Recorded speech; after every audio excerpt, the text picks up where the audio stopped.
دا دو سیزونو تابعداری اللہ پا منگ لازمہ کردی دا یو دا اللہ ذوالجلال دا خپل ذات او یو دا نبی کریم صلی اللہ علیہ وسلم دا سنت دا دو سیزونو دی دی منگ تابعداری بکو دیتا مسلمانی وی او کمنگ دا اللہ دا ذات تابعداری ونکلا او یا دا نبی کریم صلی اللہ علیہ وسلم دا سنت و تابعداری ونکلا نو زمونگ ایمان او زمونگ اسلام بناقصی نو دا نبی علیہ السلام دا سنت و تابعداری دا غیب پا سنت و باندے عمل کول دا دا اللہ پا حکم دی گوانی دا منگتا اللہ فرمائی وَلَكُمْ فِي رَسُولِ اللَّهِ أُسْوَةٌ حَسَنَةٌ کہ دا حضور پاک دا وجود مبارک دا غی عقیدہ مبارک دا غی اعمال مبارک دا غی اخلاق دا ستاسو دا پارا نمونہ دا اتویعوا اللہ و اتویعوا الرسول اللہ وی زما تابعداری بکوے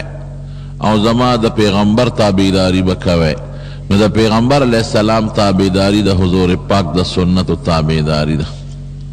یوزل دا دوارو جہان و مبارک سردار و فرمائل کل امتی یدخلون الجنہ وی زما طول امت بجنت داخلی گی الا من ابا مگر اغا کسان چے اغی انکاریان شو چے چا انکارو کو ابا جنت تنزی باقی بطول جنت تزی نو صحابتا پوس کے من ابا یا رسول اللہ دا چے توے چے انکارو کو دا سوک دی نو وی فرمائل من اطاعنی اغا چاچ زما تابعداری اکلا دخل الجنہ جنت تب داخل شی ومن عصانی چاچ زما تابعداری انکلا فقد ابا زما دا خبر ند انکارو کا دا اللہ دا حکم نے انکارو کا دکا چے اللہ وی زما تابعداری کے نو میں زما دا حکم انکارو کا او میں دا اللہ دا حکم انکارو کا او چے دا اللہ دا رسول دا حکم انکاری شو دا جنت پا مقابلہ کے دوزخ تبزی رونا من دا دوارو جہان مبارک سردار خپل مشر گنل دی چی ایمانم پیراوڑ خپل چی دے دا اللہ لے گلے شبخ کل پیغمبر دے او اللہ وی چی دے میں دے دا پارا درو لے گا چی رد دا سنت و تابعداریو کے نمونگ با دا حضور پاک دا سنت و تابعداری کو او پا دا تابعداری کی و مونگ تا اللہ جنت را کے صحابہ دا حضور پاک دا سنتو دیر زیادہ تابعداری کرلی دا او گڑے پا گڑے اخپل خواہشات پریخی دی او دا حضور پاک سنتو پسی لگی دلی حضرت عمر فاروق رضی اللہ عنہ یوزل دا مدینی پا کسا کی گردے دا دی رعیت حالات پہ معلومون پا دی کسو کے بگردے دا کہ دا شپے خو چاہتا تکلیف نشتا نو پا یو لار روانو دا یو کورن دا یو جنه شیرونه واردل او اگا جنه عشقیه شیرونه وی لکه دا سوک علک یا جنه چه پا چامینی مین یو دا عشق شیرونه وی نو دا سی عشقیه شیرونه دی جنه وی پڑیر خوگ آواز او پڑیر جڑا کے نو حضرت عمر فاروق رضی اللہ عنہ بانے دا غی جنه غی شیرونه اثر ہوکو نو ورطاو درید مرگری وسره دی یوازه نده نو پا دی پریشان شو که دا جنه آواز خود کور نبار وطل گناه دا جنه که دن نکور که سندرم وی نویلی شی دا گناه سندر نا که شیرون وی ویلی شی خو آواز عورت دا کور نبار با آواز نو بس او بیا دا سندر آواز دا جنه چه دا کور نبارو زی و دا خودیر لوی گناه دا ذکا کہ دا سڑو زل زان تمائل کئی او دا سڑو شوق پیدا کیگی او اشتہے پیدا کیگی نو دا حضرت عمر فاروق حیران شو کہ زما حکومت تا گورا دا عدل او دا انصاف او بیا دا حالت چی جنہ دن نسندری وی شیرون وی او عشقیہ شعر او آوازی دا دیوال نبار اوریدی شی دا خو سخت ارسوک جنہ چی دا خو انتہائی لوی مجرم دا حضرت عمر آواز ورکسو کے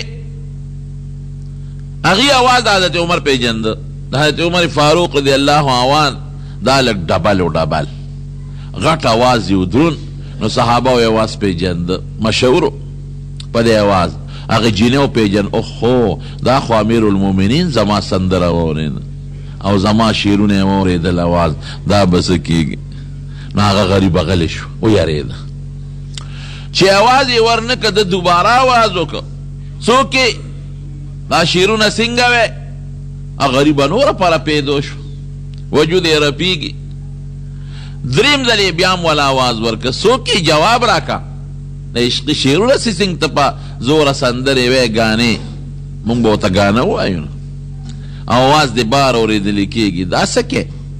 هغه غریبه نوره مو یېرېده چې دا خو امیر المؤمنین دی او زما دا خبره یې واورېده دا به څه کېږي په څه مصیبت اخته شو حضرت عمر هغه زمانه کې د دې کورونو دا دیوالونه م واړه واړو دومره غټ به نو په دیوال د پاسه دروازه خو یې بنده وه نو په دیوال د پاسه ور واوړېد ملګري ته یې راپسې راواوړه چې ور واوړېد هغه جینۍ په کور کې وه رپېده حضرت عمر ورته وایي ښه ته شعرونه وې سندرې وې او عشقي سندرې وې او اواز دې بار اورېدلی کېږي دا ولې جینۍ هم لږه زړوره شوه دغې زمانې په ښځو نرو دواړو کې بهادري وه وی عمره ولې امیر المؤمنین څه چل مې وکړه وی د پیغمبر د سنتو خلاف ورزي دې وکړه وی که ما د یو سنت خلاف ورزي وکړه تا د دریو سنتو خلاف ورزي وکړه ته څنګه د دریو سنتو خلاف ورزي کې خو چې دا خبره وکړه د حضرت عمر دا وجود ورپېد او حق دا ودرېده وی څنګه د دریو سنتو خلاف ورزي وکړه وی چې ته د یو سنت په خلاف ورزی ما ته مجرمه وې ته د دریو سنتو خلاف ورزي ولې کې وی ما ته ووایه ما څه خلاف ورزي او جینۍ ورته لا دا وایي وی چې ما نه خدای په دې یو سنت تپوس کړي تا نه په دریو خدای تپوس کوي او صحابي ته امیر المؤمنین ته دا خبره کول چې د سنتو خلاف ورزي او الله به درنه تپوس کوي بس وجود یې پره پیدا شو وایي جینۍ څه خلاف ورزي مې وکړه وی یو خلاف ورزي خو دې دا وکړه چې نبی علیہ السلام فرمایلی دي لا یخلون رجل بامرأة الا وثالثهما شیطان چې یو سړی ښځه دي دواړه یو ځای نه ودرېږي که یو پردی ښځه او پردی سړی سره یو ځای شو درېیمې شیطان دی شیطان د سړي په اړه کې موسوسه اچوي چې دې ښځې ته ګوره او د ښځې په اړه کې موسوسه اچوي نو ګناه ته خبره رسېږي نو نبی علیہ السلام فرمایي لا یخلون رجل بامرأة سړی او ښځه به ځان لکېږي نه پردی سړی او پردی ښځه ته څنګه ما کور ته ځان له ماته راننوتې دا یې د یو سنت خلاف ورزي وکړه د دویم سنت خلاف ورزي دا وکړه چې د ما پیغمبر فرمایي چې یو کور ته ورننوځي نو درې ځله به اجازت غواړئ لاول به اجازت وغواړئ که میلو نشي دوباره به بیا اجازت وغواړئ که میلو نشي درې باره به بیا اجازت وغواړئ که میلو شو خو ورننوځه خو که په درېیم ځل هم درته اجازت میلو نه شو نو بیا واپس ځه نو تا ته خو ما زما د کور د داخلېدو اجازت نه یې درکړې او نه تا ما ته درې اوازه کړي چې در ننوځم در داخل شم کور ته در داخل شم نه د اجازت غوښتې دی او نه ما اجازت درکړی دی دا د دویم سنت خلاف ورزي او درېیم دی د خدای د قرآن خلاف ورزي کړې ده د خدای قرآن کې راځي چې وأتوا البیوت من ابوابها چې کور ته په دروازه راننوځي ته په دیوال څنګه راوړی خو چې دا خبره وکړه حضرت عمر په ژړا شو واقعي صحابي ته چې دا خبره وکړه خو په زړه دې ورته اور بل کړ د سنتو خلاف ورزي او بیا د صحابي نه هغې خو ټوله زندګي د پیغمبر په غېږ کې تېره کړې ده او ټول ژوند د هغې د سنتو د هغې زندګي یو صحابي خو د پیغمبر علیه السلام د سنتو نمونې وې نمونې چې دا دې ورته ووایي اوهو سنتو خلاف ورزي الله به درنه تپوس کوي او په دلیل ورته ثابته کړې حضرت عمر ورته وایي جینۍ ما معاف کړه او ورته څه وایي جینۍ هم پرې زړوره ده وی ما معاف کا وی هغه ذات نه معافي وغواړه چې د چا نافرماني دې کړې ده ما نه سره معافي غواړئ بس دې راووت د کور لاړ خپل کور ته په سجده الله ته پرېوت او خدای ته په ژړا شو چې واقعي الله ما نه غلطي شوې ده خدای ما معاف کړي استغفار استغفار استغفار معافي غواړي معافي غواړي معافي غواړي سحر شو پې ساری مونځ وکړو مانځه نه پس دې زړه ته ورته کشف وشو چې ستا دا غلطۍ معاف دي نو فوراً یې اډر جاري کا وی لاړ شه په پرده کې او دغه کور کې یو جینۍ ده په پرده کې راولئ مکمل پرده کې چې امیر المؤمنین دی غواړي چې اوس دې تپوس وکړم چې دا ورځ رڼا ورځ ده چې دا شعرونه یې څنګه وي چې څنګه عمر فاروق رضی الله عنه جینۍ راوسته پرده کې ځکه عدالت ته خو به سړی هم حاضرېږي او ښځه به هم حاضرېږي نو حضرت عمر ټوله شپه ژړلي وو دا سترګې د اوښکو نه سرې راوتې وې حالانکې که موږ سوچ وکړو په دې نو غلطي د عمر ډوانه د سنتو خلاف ورزي نه ده کړې ولې نه ده کړې ځکه چې څوک د شریعت خلاف کوي نو ملا به ورته نصیحت کوي لیکن بادشاه خو نصیحت نه کوي بادشاه به د هغه د کور نه راوباسي او سزا به وله ورکوي د هغې متعلق چې څه سزا ده او کور چې دروازه مجرم نه لر کوي نو په دیواله مو راوړی شي نو هغې دروازه نه کولاوله ده خو چغې اجازت خو یې د داخلېدو نه دی غوښتې خو چغې خو یې ورته ووالې که نه چې دا شعرونه ولې وې اوس چې دروازه یې کولاو نه کړه نو پولیس والا یا بادشاه یا قاضي یا وزیر به کور ته نه داخلېږي په دیوال به خامخا وراوړي هېڅ ګناه ورته نه په دیوال به هم وراوړي او معلوم او یوازې نو ملګري هم ورسره دي څه تهمت هم پکې نشته خو د هغه سنتو د خلاف ورزی ټکي د حضرت عمر په زړه داسې پولې ودرولې داسې چې سار دربار ته راغی دا سترګې د جړا نه تکې سرې دي او په دې مخ باندې د جړا هغه اثار دي جینۍ راوسته وی ما خو واقعي مخالفت کړی دی او غلطي مې کړې ده خو ما ټوله شپه الله ته وژړل د الله نه مې معافي وغوښتله او زړه نه مې دا راځي که شپن د زړه ته مې دا راځي چې الله زما دا غلطي معاف کړې ده زما زړه دا وایي چې زما دا غلطي الله معاف کړې ده خو ستا نه تپوس کوم تا را سندرې ولې او ته څه وایي وی عمره وی زه ځوانه جینۍ یم او زما خاوند هم یو نوجوانه لږ دی او زما او د خاوند وادو شو او د واده نه پس زما هغه خاوند 15 ورځې پس تا جهاد ته پلان کې علاقې ته لیږلی دی زه په کور کې یوازې پاتې یم نو چې د یو سړي د یو جینۍ سره وادو شي او د دې هلک دا جینۍ خوښوي او د جینۍ هلک خوښي د ښځې خاوند یو بل خوښه مي او دا هلک دې ته جدا کې او د په میاشتو د جهاد په میدان کې ناست او دا جینۍ یوازې په کور کې ناست نو چې داسې شعرونه نه وي نو څه به کوي ما ته هغه خپل خاوند را یادو نو د هغه خپل خاوند په محبت او په مینه کې مې شعرونه ووي غلطي رانه دا شوې چې زما اواز لږ په زوره شو زما دا اواز تا واورېد حضرت عمر فاروق رضی الله عنه فورا وی ګوره د دواړو جهانو سردار مبارک نه که داسې څه حدیث منقولي او د حضور پاک داسې څه سنتي چې یو هلک یو جینۍ سره واده کړي او هفته پسې د جهاد له لیږه نو بس زما صبر دی او که د پیغمبر علیه السلام طریقه داري نو عمره دا دې ښه نه دي کړي وی ښځه کور ته لاړ د بیبي نه یې تپوس وکړو بیبي نه وی یو جینۍ او هلک څونه موده د یو بل نړه صبرولی شي چې ګزاره وکړي نو بیبي ورته وی 3 میاشتې 3 میاشتې که خاوند د ښځې نه جدی نو دا ښځه هم ګزاره کولی شي او دا خاوند هم ګزاره کولی شي او د 3 میاشتو نه چې زیاتېږي نو بیا ګزاره ګرانه ده او چې بیا هلک او جینۍ وي نو ګزاره یې ګرانه ده نو د هغې یوې جینۍ په خبره حضرت عمر مکمل اډر جاري کو چې څومره مجاهدینو او د هغې جرنیلانو او کمانډرانو ګیر چاپیره په علاقه کې ټولو ته اډر جاري کو اعلان یې وکړ وی چې د چا واده شوي او جهاد له تللی دی نو د 3 میاشتو نه زیات به په میدان د جهاد کې نه پاتې کېږي 3 میاشتې به تېری نو دی به خپل کور ته راځي د په ځای به بل مجاهد ځي نو چې دې کور کې څه موده تېرې کړي نو بیا به ځي 3 میاشتو نه زیات به په محاذ باندې یو مجاهد واده کړی نه تېری دا یو اډر جاري شو دا ګوره د هغه جینۍ د برکت نه یو هم اډر جاري شو چې تاره سنت ما ته وښایه په دې کې د پیغمبر علیه السلام سنت نه دې کې خو واقعي د نبي علیه السلام مبارک سنت نشته دی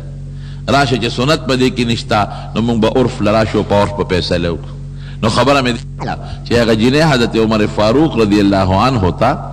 یو خبره ور واچوله چې تاره 3 سنتو خلاف ورزي وکړه ټوله شپې جړلې ساره پورې چې دربار ته او مجلس د مسجد نبوي ته راغی د جلانې سترګې سرې دي او په مخ یې اوښکې روانې دي صحابه به په سنتو عمل چې د حضور پاک سنت به یو صحابي نبی کریم صلی الله علیه وسلم سره مجلس کې کېناست حضرت عبدالله ابن عمرو ابن العاص رضی الله عنه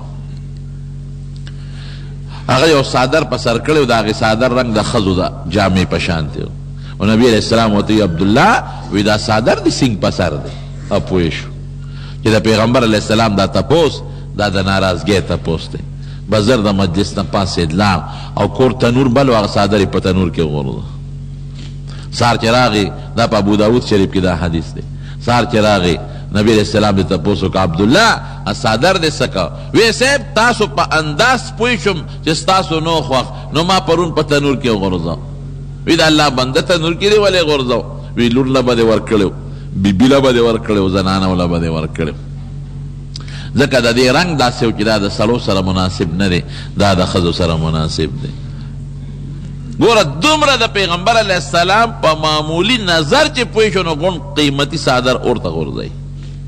نو حضور پاک مبارک فرمایل چې سړي به هغه جامې چي چې هغه د ښځو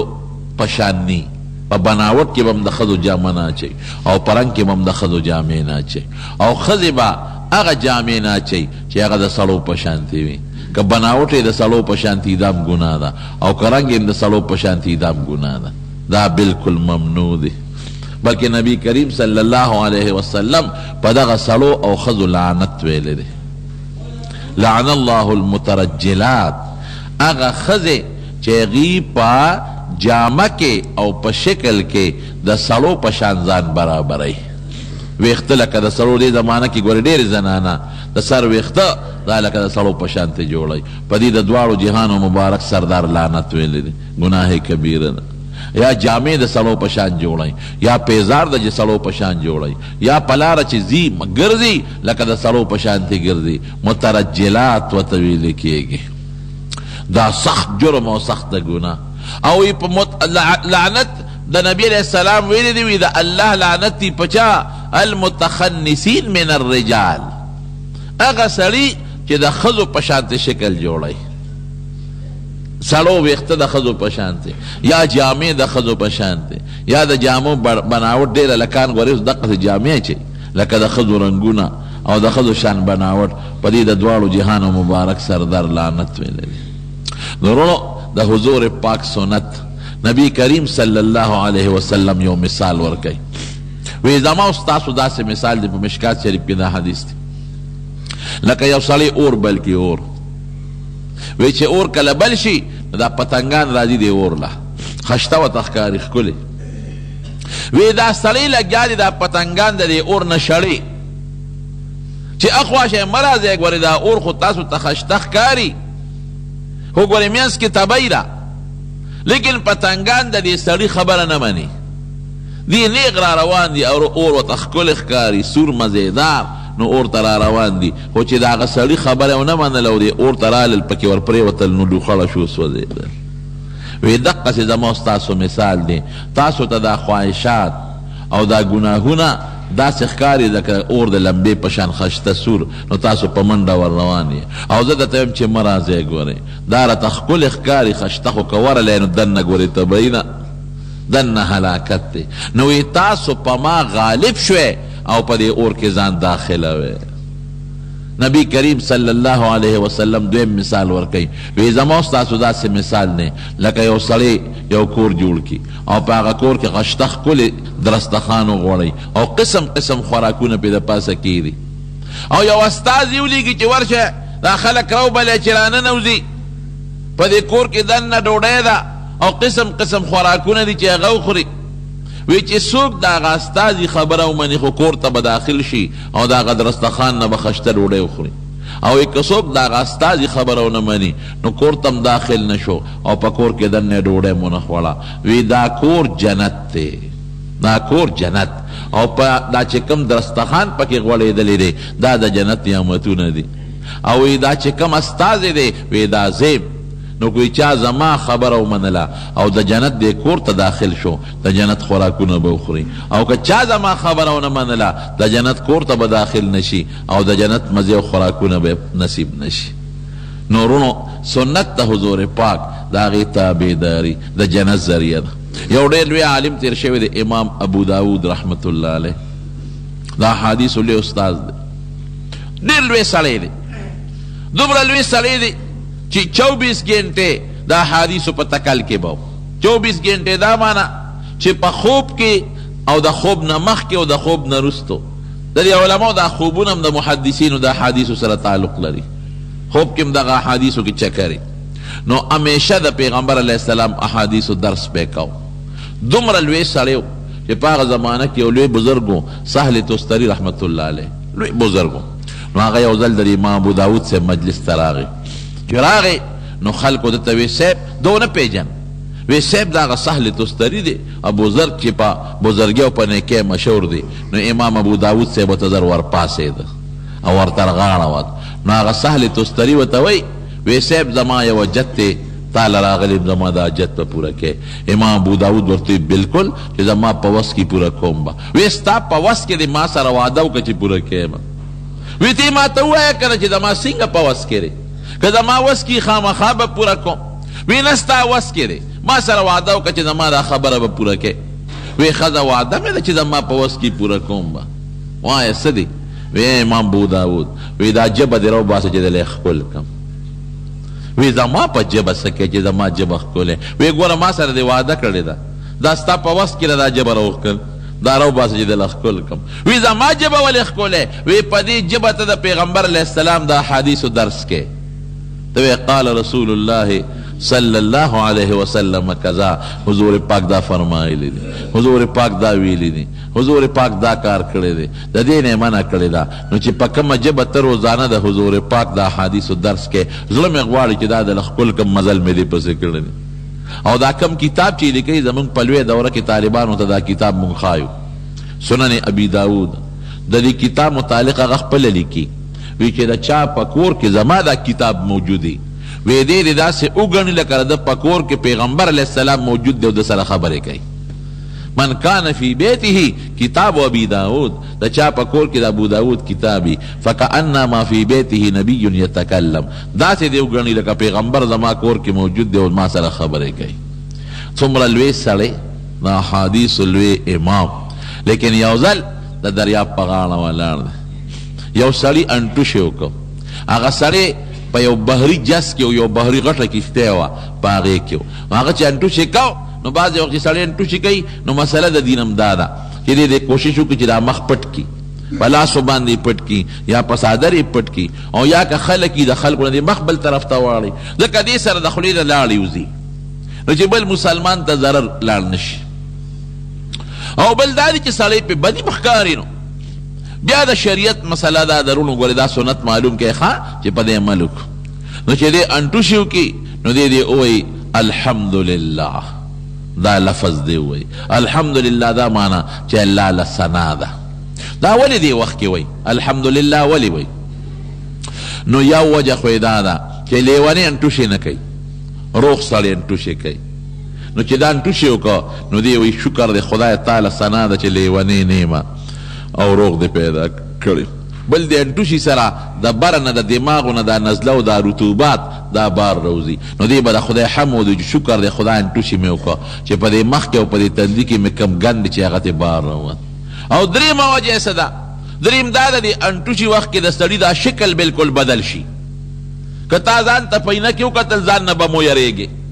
بالکل خوله کولو شي، پوزه بل شان شي، سترګې بل شان شي، مخ بل شان شي. د انټوشي کې بالکل د سړي دا مخ داسې شي لکه ته به چې د ده نه څه دیو جوړ شو که څه بلا ته جوړه شوه. نو چې دی بیا فورا انټوشي نه مخې سم شي دی وی الحمدلله شکر دی خدای چې دا مخ خو مې روان شو، پوزه خوله سترګې خو چې واپس سمې شوې. که د دغې انټوشي په حالت کې چې زما کم مخ جوړ شي، که په دې حالت پاتې شو خدا خو به بیا ما نه خپل بچي او قدم یریږي. دی وی الحمدلله چې شکر دی مخ مې ستا واپس ټیک که. نو دی به الحمدلله وای. او چې څوک یې واوري نو هغه به یرحمک الله وای. نور الفاظ هم پکې شته خو تاسو به نور یاد نه کړی شئ، دومره هم کافي ده چې انټوشي کوي څه به وایې الحمدلله، او چې څوک یې واوري هغه به څه وایي یرحمک الله، تا دې الله رحم وکړي. ولې؟ ځکه دا خو د بیمارۍ څه نښه ده، نو خدای د باندې رحم وکړه دا دعا به. خو نبي علیه السلام مبارک په مخ کې یو سړی انټوشي وکړه، هغه وی الحمدلله، نو حضور پاک وی یرحمک الله. نو بیا بل سړی انټوشي وکړه، نو نبی علیه السلام ورته یرحمک الله ونه وی. نو هغه سړی ورته وایي د الله رسوله وی هغه انټوشي وکړه تا ورته یرحمک الله وی، او چې ما ونه کړو ماته دې او چې ما وکړو ماته دې ونه وی. دا ولې؟ وی هغه الحمدلله ویلو ځکه مې ورته ووی تا الحمدلله ونوي نو ځکه مې درته ونوي. نو علما لیکي چې څوک انټوشي وکړي او الحمدلله ووایي نو ته ورته یرحمک الله ووایه، او که هغه الحمدلله نه ویلې نو خیر دی که ته یرحمک الله نه وایې بلکې مه وایه ورته. او که درې ځله هغه انټوشي وکړه درې ځله ورته یرحمک الله ووایه، او چې دریو ځلو نه زیات شو بیا ورته مه وایه. ځکه یو سړي یو ځل انټوشي وکړه حضور پاک ورته یرحمک الله، هغه وی الحمدلله. بیا انټوشي وکړه سړي وی الحمدلله، حضور پاک ورته یرحمک الله. هغه بیا انټوشي وکړه وی الحمدلله، حضور پاک ورته یرحمک الله. چې په درېیم ځل یې وکړه وی الرجل مسکوب، وی د دې سړي زکام دی، دی جوړ بیمار دی. نو چې درې ورځو نه انټوشي زیات شو نو که بیا ورته نه وی نو پروا نشته. ګوره دا د شریعت خبرې دي. اوس دا یو رکوټي سنت دی. هغه سړي په هغه دریابي کشتۍ کې انټوشي وکړه نو د شیشې نه یې مخ رابار کړه. نو امام ابو داود د دریاب په غاړه ولاړو ده واورېده. نو ګورې د دین بله مسله م واوره، دا یرحمک الله واجب دی، دا به وایې خامخا. بعضې علما وایي دا واجب دی، خو دا په هغه چا واجب دی چې مجلس یو دی. که مجلس جدی نو بیا واجب نه دی. لکه دی جماعت کې چاوې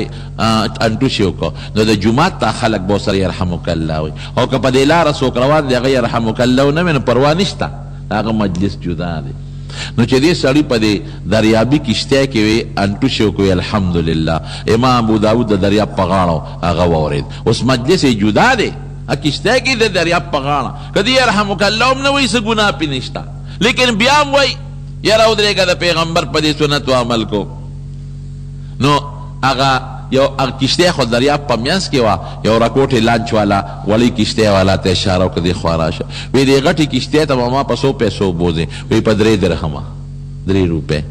پکې کېناسته غټې. وی ما ته به بیا ودرېږې ما به راولې. وی ښه چې دې ورکوز که کشتۍ ته وروخت سړي له ځان ور ورسو. وی دا انټوشي تا کړی؟ وی یو. وی یرحمک الله، هغه ته یې ور واورو. په لازم نو ور وویرو، یو غیبي آواز ورته وشو وی ای امام ابو داوده په 3 درهمه د جنت وګټه، په 3 روپۍ د جنت وګټه. خبره د 3 روپو نه ده، په سنت و عمل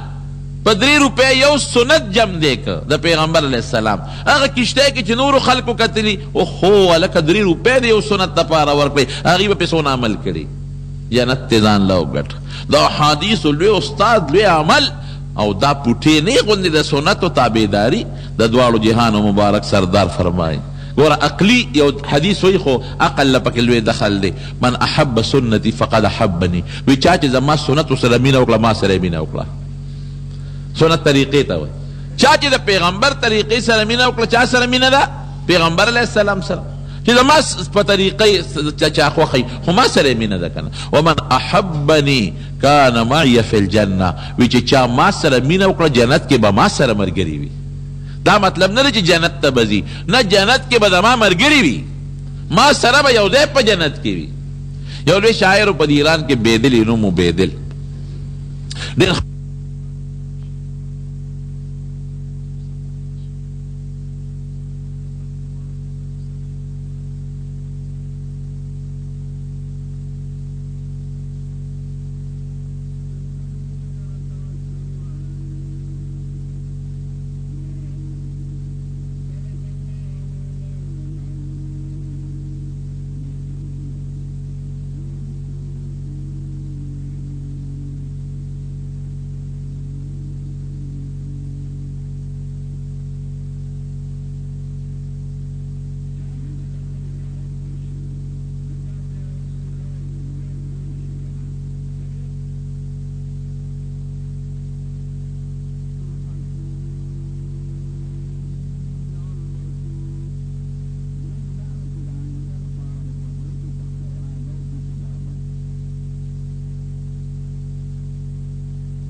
عشقي شعرونه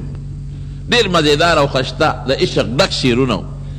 یاره دا سړی چې دا شعرونه چا ویلی دي که نه دا بېدل دا خو بس ډېر لوی ولی الله د زمانې وي د ملاقات پکار دی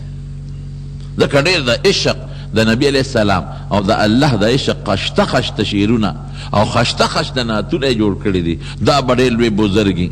دله خو دې بېدل له خو ملاقات له تلل پکار دی نو د هندوستان نه روان شو ته هغه زمانه کې خو لارې موټرې نه وې نو ایران ته یې ځان ورسو پارسي شاعر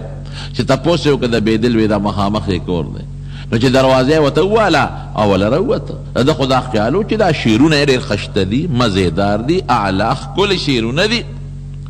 نو چې دا شعرونه د داسې دي خو دې به ډېر لوی بزرګي ښکلې پټکې به یې والي او د سنت جامې به یې چولې او خشته ښکلې ږیره به یې تسبیح به یې لاس کې وي دینداره به چې د دروازې نه سړی راووت سړی سونا مونا دی ږیره هم نشته او برېت هم نشته او سر هم سر تور دی او جامې هم د انګریزانو د لباس په شانتې دي نو دا سړی ورته وایي چې بېدل سره مې کار دی وی زه بېدل یم وی شاعر بېدل وی همغه زه یم که نه اوهو بس خو چې څنګه یې ورته چې زه یم د هغه په زړه کې خو یو شکل و که نه د دې شعرونو نه په زړه کې یو شکل راغلی و دا خو به ډېر لوی عجیبه خشته ښکلی شعر نو بس فوراً ورته غصه شو زه د هندوستان نه ستا ملاقات له راغلی یم ته د پیغمبر علیه السلام شعرونه وې بېدله او ریش را مې خراشي او ګیره خری دا څه کې دا شاعران هم حاضر جواب وي هوښیاري او ورته څه وایي وی ریش را مې خراشیم ولکن دل مسلمان را نه مې خراشیم وی ګیره خریم خو د مسلمان له نه خریم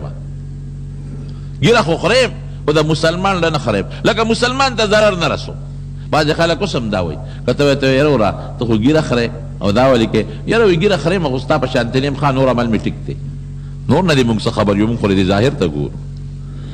یا که ورته ویې لکه ته خو مونځ نه کې مړه تا دونه مونځونه وکړل تا نه اوس هم ښیمه ته کوه مونځونه هلکه نو مونږ خو ستا دی مونږ ته خو پیغمبر دغه مونځ ښولی دی چې مونځ کوي بس دا ښه عمل دی نو د انسان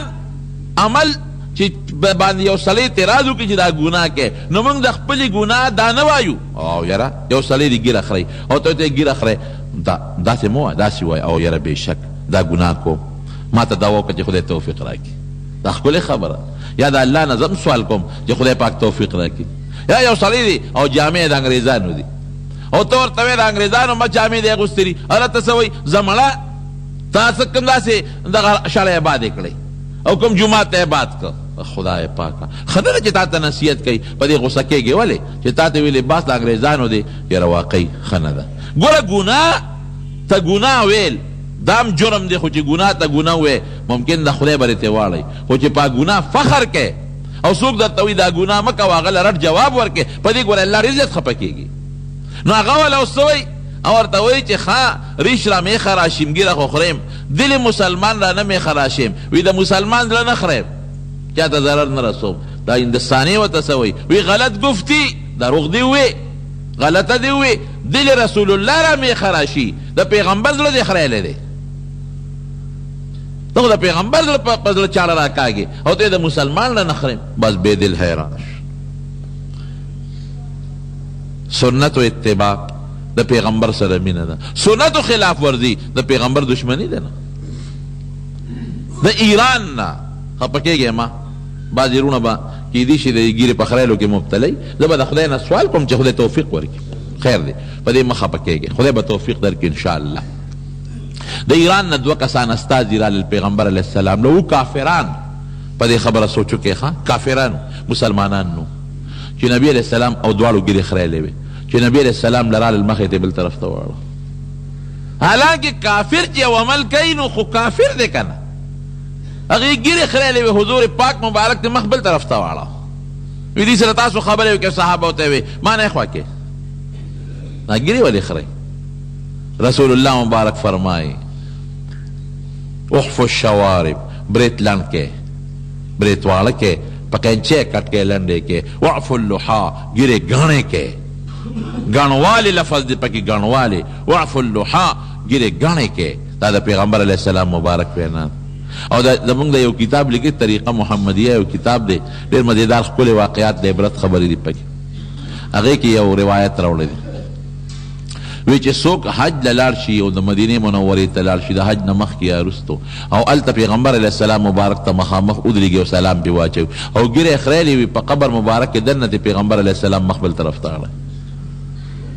واجب ده ګورې سنت هم نه ده رونو دا او ډولې ډېر خلک دا وایي یاره که ږیره مې پرېښه او د ډولې به نه ښکارم تاسو ټولو نه په جمع یو تپوس کوم ما ته رښتیا وایه چې د پیغمبر علیه السلام د خدای خوښ و که نو وایه او د پیغمبر علیه السلام شکل دا په ټول مخلوق کې ښکلی شکل و که نو که ږیره خریل د ښکلی شکل وي نو بیا به پیغمبر علیه السلام ته الله نه وي چې ږیره پرېږده هغه له خدای ښکلی شکل خوښه و نو ږیره د ښکلی شکل نښه ده ځکه خو پیغمبرانو نه خوښه کړې ده یو لږ څلېرویشت زره پیغمبرانو کې یو پیغمبر داسې نه تېر شوي چې هغه د ږیره لنډی کړي یا د ږیره خریلي د ټولو ښکلې ښایسته ږیرې نو که د چا وي خریلي نو خیر دی نیت وکړې الله به توفیق درکړي موږ به د الله نه سوال وکړو چې الله وله توفیق نصیب کړي یوازې دا نه نور ډېر سنتونه چې زموږ پې عمل نشته په ولاړې ډوډۍ موږ خورو په ولاړه اوبه موږ څکو په دې معاشره کې اکثر په دې غټو غټو ډوډو کې دا چې کوم دا حکومتي سطح باندې ډوډۍ وي نو اکثر په ولاړه ډوډۍ نو بعضې علما لیکي که په ولاړه سړی ډوډۍ خوري نو جایز دي منع نه دي په ناسته بهتره ده لیکن دې زمانه کې د ولاړې ډوډۍ د کافرانو یو شعار دی دا د کافرو د عیسایانو او د یهودیانو طریقه ده چې دوی په ولاړه خوري من تشبه بقوم فهو منهم څوک چې یو قوم سره ځان مشابه کوي نبی علیه السلام فرمایي دی د هغوی نه دی ولې موږ په ولاړه ډوډۍ خورو ولې موږ په ولاړه چیس کو بعضې داسې مجلسونو کې زه په خپله شریک شویم بعضې ملګرو هلکه موږ به په ناسته خورو یاره بیا به راپورې خلک خاندي مې یو زر کرته دې موږ پورې خلک وخاندي خو چې رسول الله مبارک خفه نه شي د پیغمبر په سنتو عمل پکار یا په ولاړه بول کول که یو سړی داسې جامې چولي چې په هغې کې کېناستې نه شي نو عذر دی ولا نو خیر دی لیکن چې جامه داسې وي چې دې کېناستې شي او ځای هم د ناستې وي نو په ولاړه ولې بول کوي په ناسته دې بولو کې که نه حضور پاک فرمایي وی چې ډوډۍ ده نه په ځمکه پرېوته راوچته که او چې دې راوچته کړه نو چې خاوره به پورې لګېدلې ده هغه ته یې وغورځوه او باقي وخوره یو لوی صحابي عراق ته تللی و د نبي علیه السلام صحابي و عراق ته لاړ په حیثیت د ګورنر لاړ ګیر چاپېره نوکران ورته راته و دي غلامان د ډوډۍ خوړه یو نوړی ته لاندې پرېوته چې دې څنګه لاندې پرېوته نو در اوچته کړه خاوره یې ته وڅنډله او باقي نوړی خولې ته واچوله چې کوم غلامان و د فارس د ایران هغې وی صاحب دا کار د خلکو مخکې ونه کې ګورنر صاحب دا د دې خلکو مخکې ونه کې بیا به وایي چې دا دې څه کوي دومره یې رسناک دی چې د خاورو ډوډۍ واخېسته خاورې ته وڅنډلې او باقي خولې ته واچوله او ته څه وایي وی اترک سنت رسول الله صلی الله علیه وسلم لهؤلاء الحمقاء وی دې قمقلو د پیغمبر سنت پرېږدم ما ته خپل ښکلي پیغمبر فرمایلی دي چې کله ډوډۍ د نه په ځمکه پرېوته چې کوم شی خاورې سره جنګېدلی دی هغه ته یې وغورځوه باقي وخوره زه به د خپل پیغمبر په سنتو عمل کوم مسلمان به مسلمان علی چې د خپل ښکلي پیغمبر په سنتو عمل وکړي او یو حدیث مشکات شریف کې شته رسول الله مبارک فرمایي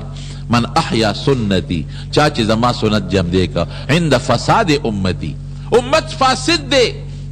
سنتو باندې عمل ختم دی او دی او سنت جم دی که نبی علیہ السلام فرمائی فلہو اجر 100 شہیدن د 100 شہیدانو ثواب با اللہ دل ورکی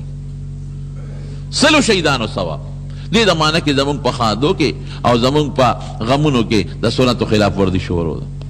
خادو کے خو بالکل ډیر زیاته ده کہ شک و شبہ نشتا رواجونه دي او دارنګې زمونږ په مړو کې په مړو کې څونه رسمونه دي دا را تختې الوا چې دا خلک دا مړي پسې کوي دا د هندوانو رسم دی دا په شریعت کې نشته په تخته مړي واچي دغه الوا پخوي دا هغه ماشومان هم نه خوري د کې ولا ورکوي او بې ځایه پیسې ضایع شوې دا یو رسم دی دا سنت نه دی د نبي علیه السلام بلکې ما اورېدلي یو ځای کې چې مړي شي کباب پخوي هلکه وي دا کباب ولې پخوي وي دا د مړي خوله ترخه شوې ده په ځن کدن کې او دا کباب تر سکوني نو خوره ته خوله هغه ترخه ده او خوره ته تسکون ته خوري دا اوس رواجونه د خلک زمونږ په دې وطن کې اصل کې هندوان پاتې شوي نو ډېرې قصې پسې د هندوانو رسومات دلته کې روانې نیاز علي تا پکې څه خبره وکړه د چورۍ خبره دې وکړله نو چوري خو هسې ښه شی دی چوري چې دغه معده کې پکې سوچه غوړي واچوي او څه ورته ویلې کېږي پکې چینی مینې واچوي یا ګوړه پکې واچوي یو بهترین خشته خوراک دی خو په دې میاشت کې بعضې خلک وایي چې یهودیانو چوری کړې وه او څوک وایي عایشې بیبي کړې وه، دا ټولې خبرې دروغ دي. د شریعت څه حکم د چورۍ متعلق نشته په دې میاشت کې چې دې میاشت کې د خامخا خلک چوري کوي، بلکې که څوک یې بدې نیت کوي چې دا د شریعت یو حکم دی او د شریعت یو عمل دی، او چې مې وکړو ما ته به ثواب ملو شي او که مې ونه کړو ما ته به سزا ملو شي، نو دا بدعت دی، دا ګناه ده بیا. بلکې زمونږ خلکو په چورۍ د مور د خور لور د حق نه ځان خلاصوي. یو ښکری چوره هغه خپل حق یې چوري وړي، یا یو جوړه جامې چې د یو اختر او بل اختر کې وړي، او دا څه کې یاره چې د خور لور حق دی که نه؟ جایداد کې چې کوم د سره 5 جربه کېږي هغه نه ورکې، کور کې چې د سره کېږي هغه حق نه ورکې، او دا حق دی 2 ډوډۍ یو ځای کې او معدې کې او پکې صاحب ګوړه مړه واچې او وله ورولېږي، دا د خور لور حق دی. رونو ښه خوراک دی، څه ګناه نشته په دې خوراک کې، نفس خوراک کې ښه شی دی. د یو میاشتې سره دې تخصیص مه کوئ چې ګنې دې میاشت کې به زه دا خوراک کوم په بل کې به یې نه کوم، او خور له موړی شي لور له موړی شي، دې کې به څه پابندي نشته، خو د یو میاشتې سره یې مه تړئ چې دا ګنې په دې میاشت کې به زه لېږم بله کې به نه. او د شریعت یو طریقه یې مه ګرځوئ چې دا د شریعت د پیغمبرانو یا د صحابو څه طریقه ده، دا طریقه یې مه ګرځوئ. داسې ډېر رسمونه رواجونه دي زموږ په دې وطن کې خواره دي. ښځه چې په ډولۍ کې وړي نو قرآن شریف ورته په سر د پاسه کېږدي. دا تپوس یې کړی چې قرآن ورځي به او که نه ورځي؟ دا تپوس یې کړی دی؟ دا تپوس یې کړی چې دا قرآن خو دې ور په سر کېښود، اودس کې هم ده او که اودس یې نشته، او بیا چې ډوډۍ نه کوڅي نو قرآن ورته په سر کېږدي او په کوټه یې ور دننه کوي. تپوس وکړه چې پاکه ده او که پلیته ده، قرآن ورځي او که وله نه ورځي؟ ټیک ده قرآن شریف ډېر د برکت کتاب دی، نه هېڅوک انکار نشي کولی، خو دې له خدای قرآن نه دی رالیږلی چې ته مړو سره کټ کې وړې او یا زنانه سره په ډولۍ کې وړي، دې لپاره خدای قرآن نه نازل کړي. او یا زنانه چې د ډولۍ نه کوڅي نو څوک غنم راوالي شاته ونولي او څوک ماشوم راوالي په غېږه کې وله ورکړي، دا ټول رسمونه رواجونه دي، د دې شریعت سره نو څه تعلق نشته. رونو هغه وکړئ چې کوم د دواړو جهانو مبارک سردار کړي دي. دا موږ تاسو ټول منو چې دین پیغمبر علیه السلام کوم راوړی دی نو مکمل دی که ناقص دی؟ جواب راکړئ. مکمل. که څوک دا وایي چې نه دین کې لږ کمی وبولو زه پوره کوم، خو دا خو ډېر لوی جرم دی. دین پیغمبر علیه السلام موږ ته کامل راوړی دی، نو حضور پاک مبارک چې کم سنت موږ ته پرېښي دي موږ به د هغې تابعداري کوو. او که د پیغمبر د سنتو نه خلاف موږ د ثواب په نیت یو کار کوو هغې ته بدعت وایي، او که د ثواب نیت پکې نه رسم وی دې نه به ځان ساتو. نو رسول الله مبارک فرمایي چې چا زما په سنتو عمل وکړه هغه زمانه کې چې زما سنت ختم شوي دي نو فله اجر 100 شهید، د 100 شهیدانو ثواب او اجر به رب العالمین د انسان له ورکړي. دا ډېره لویه خبره ده او ډېر لوی ثواب دی. او صحابه کرامو د پیغمبر علیه السلام یو سنت، حکیم ابن حزام رضی الله عنه د حضور پاک یو صحابي دی، راغی نبی اسلام نه سوال وکړه، وی څه شی راولی ورکړه، دوباره بیا سوال وکړه بیا وله ورکړه، درې باره بیا سوال وکړه بیا ورکړه. چې بیا سوال کو نبی اسلام ته وی ای حکیمه، وی دا مال ډېر خوږ شی دی او ډېر مزیدار شی دی، د انسان زړه ورته شوق کې پیدا کېږي. خو که چا له چا اسې ورکړه نو الي دی، خو که چا په تمه او په سوال باندې له چا نه مال حاصل که نو خېټه به یې پرې نه مړېږي او برکت به هم پکې نه. خو چې دا خبره یې واورېده حکیم ابن حزام رضی الله عنه وی د الله رسوله زما د قسم چې نن نه پس به باز د چا نه مال وانلم. حضرت عمر به غوښته وي حکیمه راشه وی ستا په دې بیت المال کې حصه د خپل حصه دی واله، وی نه باس ما د پیغمبر علیه السلام سره وعده کړې ده اگر چې خپل حق غشتي چې د بیت المال نه ګناه نه ده، چې غواړې نو څوک یې درکوي او نه غشتل هم بیا ښه خبره نه ده. بعضې وخت څوک چاله پیسې ورکوي او دی وي نه نه مه راکوه مه راکوه مه راکوه، که زکات یې پته نه کېږي خو ټیک ده، لیکن که هسې صدقه خیرات نو مالدار لم ورکولی شي او غریب لم، دا کبر مه کوه واله. حضرت عمر له نبی علیہ السلام یو ځل پیسې ورکولې، هغه وی صاحب زمانه محتاج له ورکا، نبی علیہ السلام وی خذه تیواله او ځان په مالک کا نو په خپل بیا غریب له ورکا. نو دا هم نه کې چې کبر بم نه کې. لیکن حکیم ابن حزام یو خبره د پیغمبر علیه السلام په مخ کې وکړه چې صاحب نن نه پس به د چا مال نه کموم، چا نه به شی نه اخلم. عمر به خلکو ته وی ای خلکه ګوان شئ ولې زه حکیم لره د حق ورکوم خو دې په خپله نه علي. صحابه خو عجیبه مثالونه عجیبه نقشې وي د حضور پاک مبارک. نورونو د پیغمبر علیه السلام په هر یو سنت عمل کوي او په دې فخر وکړئ، فخر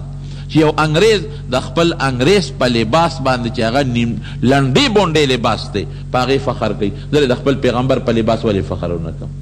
چې خلک د انګریز په شکل فخر کوي نو زه د خپل پیغمبر په شکل ولې فخر ونه کوم؟ قسم نه د پیغمبر شکل ځان له فخر وګڼئ. د پیغمبر عقیده ځان له فخر وګڼئ، د پیغمبر په طریقه خوراک، د پیغمبر علیه السلام په طریقه سکل، د پیغمبر د اودس ماتي چلم حضور پاک صحابو ته ښوولی دی. وایي چې اودس ماتوې قبلې ته به نه مخ کوې نه به ورته شاک کوې، استنجا کوې نه به قبلې ته مخ کوې نه به قبلې ته شاک کوې، او ځان ښه پوره پاک ساتې، پاک کې، او د هغې نه پس اوبه استعمال کې، او مسواک ومږې چې غاښونه هم پاک شي، غاښ مکمل صفا وساتې. دا خشته ښکلې سنت دي. د مریض تپوس له چې لاړ شی ډېر ورسره مه کښېنئ، لږ ساعت ورسره کښېنئ چې د کور خاوندان تنګ نه شي. او د مسلمان په مسلمان یو څو حقونه دي. یو حق یې دا دی چې ته بیمار پرسي وکړي، او چې ته د مریض تپوس له زمونږ خلک څه کوي، د مریض تپوس د سنتو په خیال ګورې څوک نه کوي. د زما تپوس کړی ځکه یې تپوس ته ځم، او د زما تپوس ته نه کړی نو کومه یې وله نه. هلکه خبره خو د سنتو نه وته په دې نیت چې یو مسلمان دی او ما ته پیغمبر علیه السلام فرمایي تپوس یې وکړه، نو چې ته د هغه تپوس له دې تر څو چې کور ته نه راغلې هغې پورې اویا زره فرشتې د رحمت دعاګانې دله کوي. د یو مسلمان د ملاقات دپاره د الله د رضا دپاره چې ته روان شې. ګوره پیغمبر علیه السلام فرمایي چې الله خوشحالیږي زه د ملاقات لدم تر څو چې کور ته نه راغلې فرشتې دله دعاګانې کوي، او فرشتې درته څه وایي، وایي تلل دې په جنت کې دي او راتلل دې په جنت کې دي. یو څیز کې ستا فایده ده سنتو په عمل کې. داسې نه ده چې ګنې هسې رسم دی، په دې کې ستا ته دومره نیکۍ لیکلي کېږي، ثوابونه لیکلي کېږي چې قسم دی که هغه ته وشمېرې. نو د سنتو تابعداري کوئ ښه، د پیغمبر علیه السلام په طریقه، او فخر ګڼئ زما ښکلی پیغمبر دی، زما د هدایت دپاره الله لیږلی دی چې ما له کوم دین راوړی دی هغې کې زما د دنیا هم خیر دی، زما پکې د آخرت هم خیر دی، او زه په دې باندې عمل کوم. پرنجه وخت کې الحمدلله چې ته یې واورې و یرحمک الله، سلام اچوه په مسلمان، السلام علیکم. دا سلام علیکم مه وایې، دا د ګناه لفظ دی. السلام علیکم ښه مزېدار ښایسته الفاظ. ګوره دعا دې ورته وکړه، ادې راته وایي وعلیکم السلام. کور ته ننوځې السلام علیکم. ما یو ځل وی خلکه په ښځو به مونږ سلام اچو. مې ولې ښځې هندوانې دي څه مسلمانان یې نه دي، سلام به پرې نه اچې. السلام علیکم کور ته ننوځې نه، رښتیا وایه مونږ په ښځو سلام اچو، د ښځو نه تمه کوو چې ورننوځو سلام به راباندې اچوي. خیال در هم درته سلام نه اچوي، هم وایي ستړی مه شئ، هم راته وایي ستړی مه شئ. هغه راته دې نه وایي ته چې اواز ورکړې هلکه ښه چارې، چار خو څلورو ته وایي، مطلب دا چې ښه په څلوري شي. السلام علیکم لفظ وایه، وعلیکم السلام. په ښځه سلام اچو کور ته چې ننوځي، او که ښځه راله هغې به هم سلام اچي. ماشومانو ته هم دا چلو ښایي چې ماشومان رانوځي چې هغه در باندې سلام اچوي. دا ښکلې طریقې د ښکلې پیغمبر. اوبه چې څکې په ښي لاس باندې نیسه جام، ډوډۍ چې خورې نو په ښي لاس باندې ډوډۍ خوره، پوزه چې پاکې او دسمات پاکې نو په ګس لاس باندې پاکوه. جومات ته ننوځې خیخ په مخ کې کوه، او داسې وایه اللهم افتح لی ابواب رحمتک. او په پیغمبر علیه السلام درود هم ورسره وایي بسم الله والصلاة علی رسول الله صلی الله علیه وسلم. او چې بار وځې نو بیا په نبی هم درود اچوه، او داسې وایه اللهم انی اسألک من فضلک، الله ستا نه ستا فضل غواړم. ګاډی سټارټ کې بسم الله پې وایه، ډوډۍ خورې بسم الله وایه. حضور پاک فرمایي چې څوک ډوډۍ خوري او بسم الله پې وایي نو دې کې به شیطان ګوتې نه وایي. ور ډېرې بیمارۍ نن سبا د شیطان دا ډوډۍ مونږ خورو بسم الله پې ونه وایي، شیطان پکې پلیتې ګوتې وایي، چې خیر دې ته لاړ شي دنیا بیمارۍ مونږ له پیدا کړي. یو ځل نبي علیه السلام مبارک سره صحابه ډوډۍ خوړه، ډوډۍ ښه ډېره وه. یو کس کېناست هغې د نر بچي په درېو نړو هر څه خلاص کړل. نبي علیه السلام وفرمایل وی دې د خدای بنده که بسم الله ویلې وه ډوډۍ ټول مونږ لپاره کافي کېده. نو بسم الله سره په ډوډۍ کې برکت هم پیدا کېږي. یو ځل نبی علیه السلام مبارک ډوډۍ خوړه او صحابه ورسره دي، یو کس راغی په دا منځ کې شریک شو. دې کې نبی هم وخندل، صحابه د الله رسول د خندا موقع خو نه ولې دی وخندل. وی دې ملګري ډوډۍ شروع کړه بسم الله ونه وي، نو په دې منځ کې ورته یاد شو نو بسم الله په منځ کې وي شیطان راته خدای وخو چې قی یې وکړه، د ده لاس سره د شیطان لاس یو ځای لګي او خوراک یې کو چې د بسم الله وي شیطان لاس خوا کړه الټه وکړه قی یې وکړه. کور ته داخلېږي بسم الله وایا، کومه دروازه د شپې بندې نو بسم الله پې وایا. نبی علیہ السلام فرمایي چې د شپې ودې کېږي ډیوه مړه کوه. دې زمانه کې د ډیوې مثال د هیټر دی، څومره څومره فتنې پیدا کېږي. دا د ګیس هیټر چې څوک کولو پرېږدي څومره ورونه ترې ولګېدل، د پیغمبر په سنتو عمل نشته. ډیوه مړه کوه، هیټر دې مړ ساته، بجلی بې ضرورته مړې کوه چې ضرورت یې نه. ماشومان د ماښام نه پس بار مه پرېږده. نبی علیہ السلام فرمایي وی دې وخت شیطانان راخورېږي، دې ماشومانو کې ګوتې وای او غلطې بیمارۍ پکې پیدا کوي. نو ماښام نه پس ماشومان د کوره بار مه پرېږدئ، او چې شپه پخه شي خیر دی که ماشومان د کور نه بیا بار وځي. دا طریقې دي. دغه رنګې کمیس چې اغوندې نو ښې لستوڼې مخکې اچوه او چې کمیس وباسې نو ګس لستوڼې مخکې وباسه او پرتوک چې اچې نو ښې خپه مخکې دننه کوه پرتوک چې وباسې نو ګس خپه مخکې وباسه په ګس وګدرې ځله واچوه مخکې ته استنجا وکړه او استنجا پسې چاردام وکړه او غسل نه پس د چاردام ضرورت نشته دا ټول د پیغمبر مبارک سنتونه دي نو دا فخر ګڼئ ښه او چې څوک چاله نه ورځي چل ورته وښایې که تاسو د خپلو علماو سره لږه ناسته وکړه او د علماو نه هم لږ لږ تپوسونه وکړل چې یاره موږ ته نن د ډوډۍ لږ سنت وښایه نن د اوبو سنت راته وښایه د اودس سنت راته وښایه نو 10-12 منټه 15 منټه به دې پې ولګي خو ډېر زیات څه به زده کړې او دا ټول د پیغمبر علیه السلام من احب سنتي چا چې زما سنتو سره مینه وکړه فقد احبني وي ما سره یې مینه وکړه من احبني چا ما سره مینه وکړه کان معي فی الجنه جنت کې به زما ملګری وي لباس وضع قطع د سنتو مطابق پکار ده دعا کې چې الله تعالی موږ د سنتو تابعدار کړي یا الله موږ د پیغمبر علیه السلام د سنتو تابعدار کړي خدای د حضور پاک مرګرتیا هم نصیبه کړي رب العالمین د نبی علیہ السلام د طریقې مطابق هم جون نصیب کې او د پیغمبر علیہ السلام د طریقو نه خلاف د جون نه مساته الہ العالمین که څوک مریضان دي دعا وتو کې یو مریض دی په هسپتال کې دعا وکړي چې الله ول شفا ورکړي نور څوک مریضان دي الله ټولو مریضانو له شفا ورکړي که څوک تنګ دستي قرضداران یې الله ته قرضونه خلاص کړي د حلال رزق نصیب کړي دا یو مرګري وفات شوی دی روخان صاحب هغه تم دعا کې نن جنازه وکړه چې الله تعالی مغفرت نصیب کړي زموږ یو بل مرګري دا جمع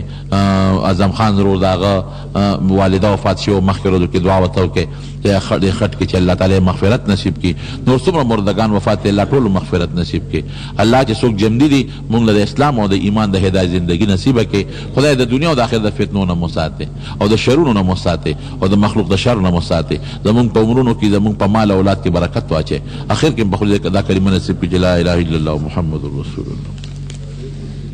او کله چې څوک اودس مات کی تش او اودس اوچ نه کی دا ډېره لویه ګناه ده دا دومره غټه ګناه ده ګناه کبیره نبی علیه السلام ورته ویلې ده او دا د قبر د عذاب ذریعه ده الله په دې د قبر عذاب ورکوي او داسې اوچ نه که جامې پلیته شوې وجود یې پلیت شو فرض مونځ پاتې کېږي دا ډېره لویه ګناه ده او مړي پسې که څو وفات شي څوک نفلي صدقه کوي یا خیرات کوي د دې باقاعده ثواب رسېږي مړي ته ښه د مدرسې په نوم چنده کوي او هغه خپله خرچه کې کوي دا ډېر سخته ګناه ده د مدرسې په نوم چې خرچه وکړي نه او په مدرسه کې لګې او په خپل ځان یا د جومات په نوم چنده او په خپل ځان یې لګې دا ډېره لویه ګناه ده یو کس حق نه د ډېرو خلکو حقونه دي ووهل د مدرسې د جومات حق ته مو وهه خپل امام یا علم پسې کنزل کول مونځ هم ورپسې کوي دا ډېر لوی جرم دی دا علماء توهین که مطلق عالم پسې څوک کنزل کوي شامل یې کړي دی کافر کېږي په دې باندې دا علماء توهین ډېره لویه ګناه ده او که یو عالم سره دې روانه ده عالمانو سره قرآن الاول په کار هم نه ده که ته داسې باندې ګیله منې نو ورسره ولاړ شه کښېنه ورسره چې یو سړی تا ته دین ښیي تا ته خدای ته رسوي ستا نه مخکې ولاړ د هغه په برکت تا ته 19 منځونه د جمع نصیب کېږي زه خو یم ډېر احترام یې په کار د بدقسمتۍ نه د یو دین کې عیسایان وګورې که یهودیان وګورې هغوی د خپلو مذهبي مشرانو دونه قدر کوي چې د حد نه دا د انګریزانو یو د غیر دینو یو شی په مونږ کې را پرېښی دی چې مونږ باندې دا کوشش کوي چې د علماو او د خپلو د مذهبي مشرانو پسې خبرې وکړو چې دوی سپک شي نو دین خو به دوی ښیي نو دا دین به هم سپک شي مدرسې به هم سپکې شي دا یو سازش دی او غلطۍ دار چا نه کېږي نو او د قتل چې بېځایه مسلمان مړ کي قتل د دې ډېر لوی جرم دی ډېره لویه ګناه ده دوی حافظه مې کمزورې د دعا غواړي او وظیفه چې حافظه کمزوري مولانا شریف علي تانوي صاحب دا وظیفه خولې ده چې فرض مانځه نه پس د په سر ښې لاس ږدي 11 کرته دی یا قوي وایي 11 کرته حافظه به مضبوطه شي محترمو اوریدونکو د شیخ الحدیث مولانا محمد ادریس صاحب دا 481 نمبر کیسټ ډک شو په دې کې تاسو بیان واورېد د حضور علیه الصلاة والسلام د سنتو اتباع دا به تاسو ته پېښور ښار کې بیرون کچری گیٹ اشرف روڈ سره فقیر خان ناصر خان کیسٹ ہاؤس کی د ناصر خان او حیدر خان سره ملاویږي ټلیفون نمبر دی 255 2912 مسلم را ولا پزان کی طریقی د نبی خبری ټول دی خوږی د مدینی د نبی او خبرې ټولې دي خوږې د مدینې د نبي مسلم راولا پزال کی طریقې د نبی خبرې ټولې دي خوږې د مدینې د نبی خبرې ټولې دي خوږې د مدینې د نبی خکلی نم خکلی سیرت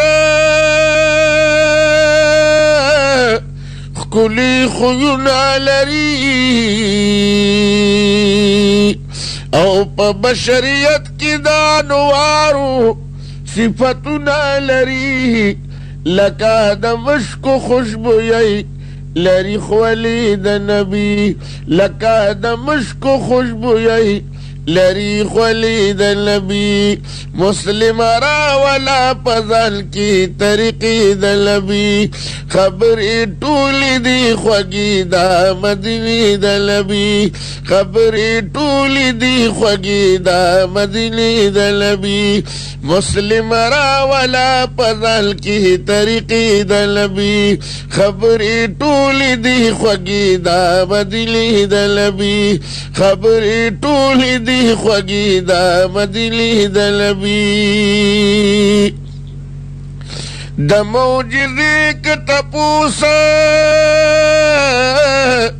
کړې د قمر نه وکړه یا د پیاله یا د لرګي یا د حجر نه وکړه ټول بنا په حقیقت وی معجزې د نبي ټول بنا په حقیقت وی معجزې د نبي مراولا پزان کی طریقې د نبي خبرې ټولې دي خوږې د مدینې د نبي خبرې ټولې دي خوږې د مدینې د نبي لا خو کافی پاتې منزل دي تور شپې شوې په ما د ظالم نفس او د هوا تورې تیارې شوې په ما د سحر باد راته بیا وکړه کیسې د نبي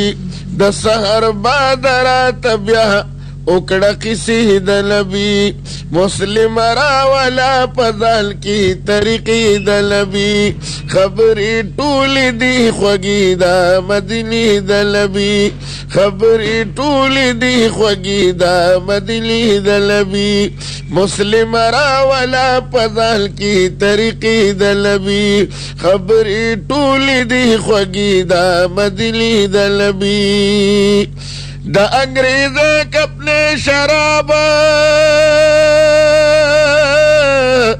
ران ساقی لرکا رات حاصل بشی اصلی ران دیسی لرکا رات ملو بپکو سرشمے کدی د نبی رات ملو بپکو سرشمے کدی د نبی مسلم راولا پزال کی طریقې د نبی خبرې ټولې دي خوږې د مدینې د نبی خبرې ټولې دي خوږې د مدینې د نبی فاسق فاجر دي چې څوک ګیرا پچاړه غوسوي دا خو قصدن د محمد عربي زړه غوسوي ظالم مجوړه زخم پسینې د نبي ظالم مجوړه زخم پسینې د نبي مسلم راولا پزال کی طریقې د نبي خبرې ټولې دي خوږې د مدینې د نبي خبرې ټولې دي خوږې د مدینې د نبي زراحي جان مدام چې تا ته پتو بی وی ربا سری گریوان وی سر ببرخ پی ابلخ پی وی ربا او ولار ملنگ لکا پتنگ وی پروزی د نبی ولار ملنگ لکا پتنگ وی پروزی د نبی مسلم راولا پزال کی طریقی د نبی خبری ټولی دی خوگی دا مدلی د نبی خبری ټولی دی خوگی دا مدلی د نبی